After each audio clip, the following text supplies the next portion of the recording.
दिल्ली निगम चुनाव हारकर भी बीजेपी ने आपको मुश्किल में फंसाया।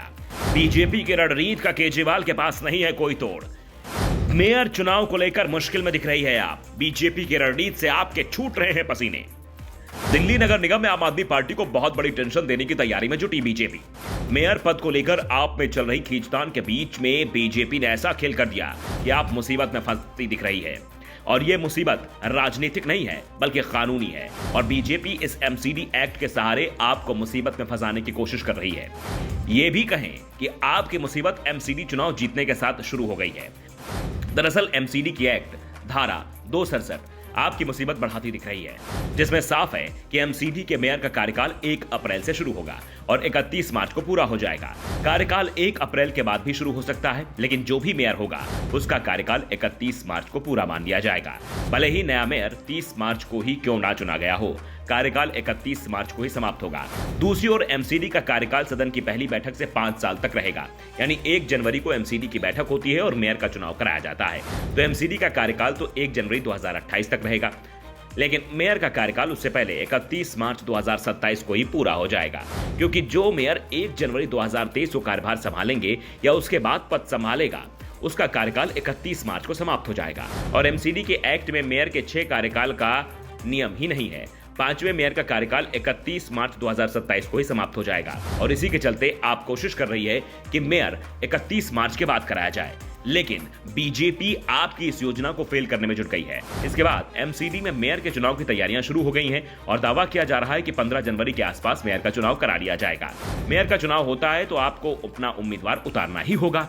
वैसे आपको मेयर पद का चुनाव जीतने में परेशानी नहीं है। एमसीडी के मेयर चुनाव में 250 वार्ड पार्षदों के अलावा दिल्ली के 13 विधायक और 10 सांसद वोट देते हैं।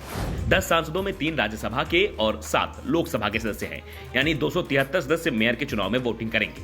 बहुमत का आंकड़ा 137 है। आपके 134 पार्षद, 3 सांसद और 13 विधायकों में से ज्यादातर उसके ही हैं। ऐसे में आपके लिए मेयर चुनाव जीतना मुश्किल नहीं है। मुश्किल है तो एमसीडी मेयर का कार्यकाल जो 31 मार्च को समाप्त हो जाएगा। इस संकट के चलते ही जीते हुए पार्षद भी अभी शपथ लेने को तैयार नहीं हो रहे हैं, लेकिन राजभवन के इशारे पर मेयर चुनाव की तैयारियां शुरू हो गई हैं। म्युनिसिपल सेक्रेटरी ने मेयर चुनाव की तारीख, वक्त और जगह तय करने के लिए एमसीडी कमिश्नर को पत्र लिखा है।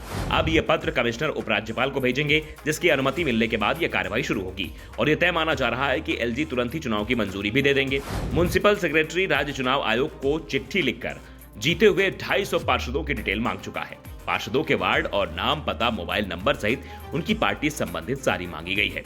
साफ है कि मेयर चुनाव की तैयारी शुरू हो गई है। औपचारिकता पूरी होने के बाद मेयर चुनाव की अधिसूचना जारी कर दी जाएगी। अधिसूचना जारी होने के 7 दिन के अंदर मेयर पद का चुनाव हो जाएगा। मेयर का चुनाव सदन में होगा और पहले चुने हुए पार्षदों को शपथ दिलाई जाएगी, यानी सदन का कार्यकाल शुरू हो जाएगा। मेयर के चुनाव और नए मेयर के शपथ ग्रहण के साथ उसका कार्यकाल भी शुरू हो जाएगा।